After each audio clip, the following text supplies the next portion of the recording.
We're on track to meet all of our milestones through the Restart Plan. BC is just hours away from step 2 of the COVID-19 reopening plan. This means you can do a lot more, including provincial travel, going to a movie, and having outdoor gatherings of up to 50 people. Good evening. The easing of restrictions comes as BC records its lowest increase in COVID cases in 9 months. Only 68 new cases in the province today. BC averaged fewer than 100 new COVID-19 cases over the weekend.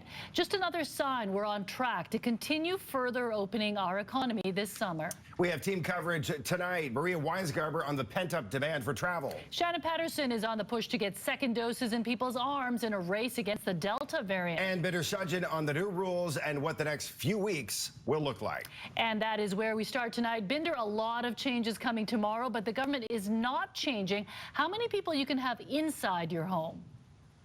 Yeah, that's right. That's still limited to one other household. And a lot of the changes announced today pertain to what you can do outside. Yet there are some indoor activities that are restarting for the first time in months.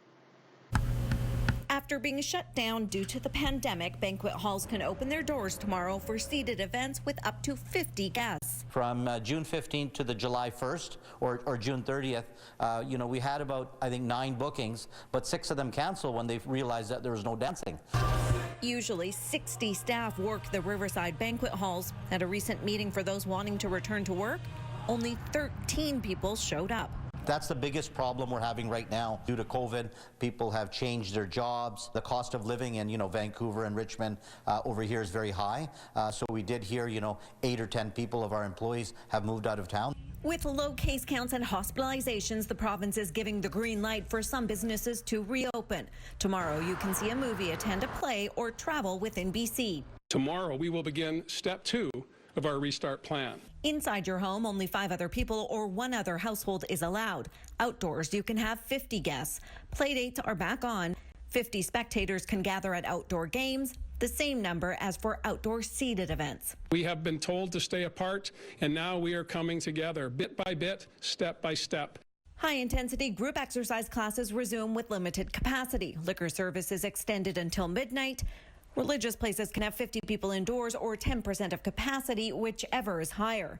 You'll still need masks for indoor public places. Step 3 could be as little as 2 weeks away. This is to get us back into how do we do this safely? How do we build confidence in going back out and being with people in indoor spaces? And then as we move into July, hopefully we'll be able to take away a lot of those restrictions.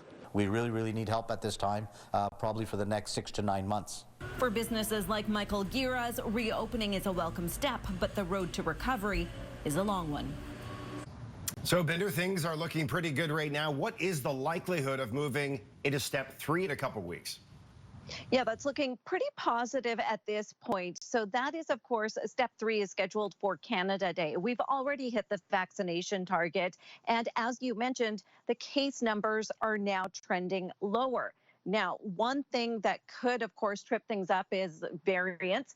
And Dr. Bonnie Henry is saying if we see a number of outbreaks or if we see a spike in cases, she doesn't actually see us going backwards in this restart plan, but rather she says she could see us slow down. But at this point, it looks like we are on schedule for step 3 on Canada Day. Scott? All right, great to hear. Thank you, Binder.